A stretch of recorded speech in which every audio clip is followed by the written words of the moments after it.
The 1996 BYU football team. What a squad. What a squad. An absolute unit, if you will. I would go so far to say that.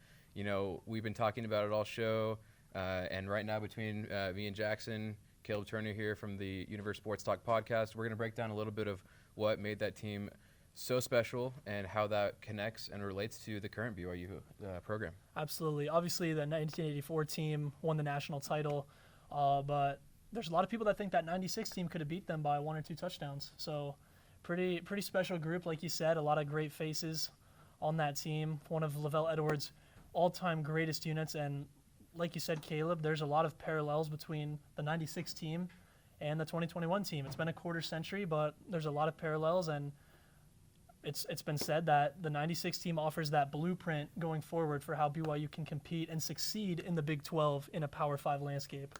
Exactly. You mentioned Lavelle Edwards. We've got him right here behind us on the screen.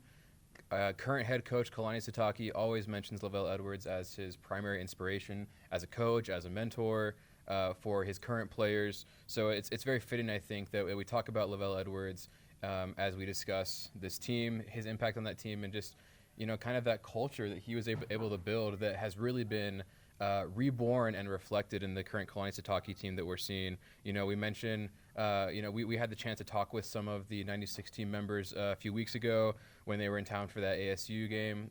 We mentioned on this, both in the cover story and also in this program, that they were recognized at that game at halftime. And one thing that they mentioned was that, the guys on that team just had attitude. They had this swagger, and I think that's definitely something that we're seeing from the current team as well. Absolutely. I talked to Tim McTire, and I asked him about that swagger that the 96 team had, and he was really quick to correct me. He said, it's not swagger, it's attitude. The team today has swagger. I feel like that's the 2021 version of attitude. 96 was attitude. And, they got that from Coach Edwards. He created that culture. Kalani has his culture that he wants now. And it was a group of guys that would do anything for their head coach. It wasn't just a bunch of really good players on one team. It was one team with a lot of good players. And that's kind of what we see today as well. And, you look at that 96 team, they were pretty stacked. Seriously. Chad Lewis, all-pro NFL tight end. Rob Morris was a first-round draft pick for the Colts, won a Super Bowl. I mean, Steve Sarkisian is the head coach at Texas now at quarterback. I mean, that's a just really talented group that did a lot of great things and went to a New Year's Six game, the only time in BYU history that has happened. They were a pretty complete, perfect football team. Kalani's put a big emphasis on all 3 aspects of the game: offense, defense, special teams. And, offense and special teams have been pretty solid this year for BYU.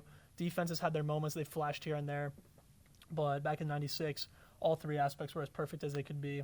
And that's something going forward that I think that was definitely a very Lavelle strategy to look at, is all 3 of those aspects. That was something that they put a lot of emphasis on. And so for Kalani to do the same, that is the blueprint. No, definitely. And look, we here at the Universe Sports Talk podcast, we love special teams.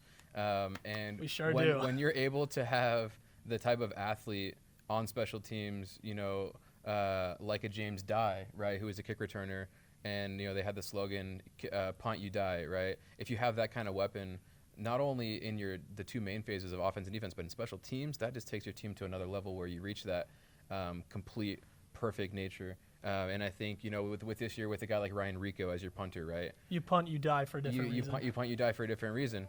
And I think that just shows you, the type of athletes they're recruiting across the board and how they're detail-oriented, and you have to be not only concerned about, obviously BYU has always been concerned about the quarterback, and they always will be. However, you have to have all 3 phases, and I think Kalani, that's something that he learned from Lavelle, and it's something that he's really, really harping on, is having that complete nature. Let's go back to quarterbacks for a sec. Obviously, Sarkisian had a tremendous season, one of the best single seasons in BYU quarterback history, which says a lot considering the guys that they've had. I mean, seriously. Gifford Nielsen, Mark Wilson, Jim McMahon, Steve Young, Robbie Bosco, Ty Detmer. Heisman-winning Ty Detmer, Pro Football Hall of Fame, Steve Young, and Super Bowl champion Jim McMahon. All these great quarterbacks, and Steve Sarkisian to come and be plugged into that system that already existed and have the success he did.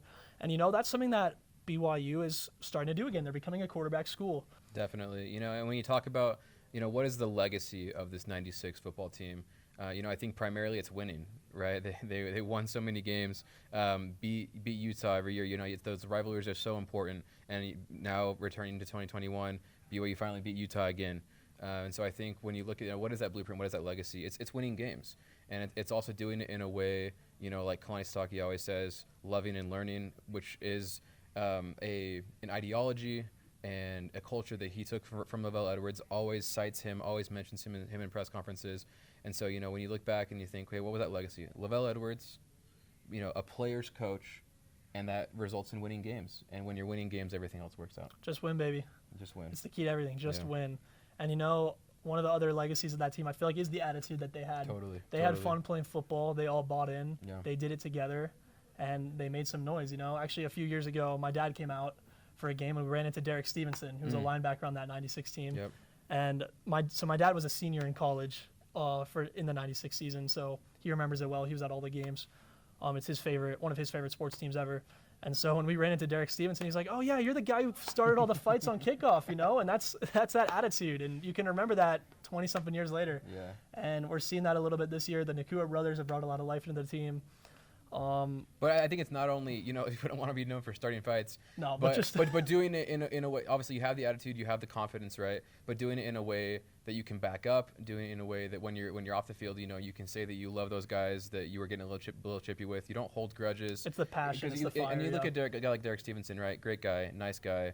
I think both of us have had interactions, and so it's it's attitude, but it's attitude with this confidence that you can back it up, and with love that really there's no hard feelings after you leave the gridiron. And you're going to leave everything that you have on the gridiron. Exactly. And that's what the '96 team did. I think that's, at the end of the day, that's what they did the best, is giving it all on the field. Yeah. And leave it all on the field. Leave it all on the field. That's what BYU needs to do in the Big 12, because there's going to be a lot to give on the field. Let me tell you. Definitely. They're in for a treat. Well, those are kind of our thoughts on the '96 team, and we'll throw back to you guys for the rest of the show. Peace out.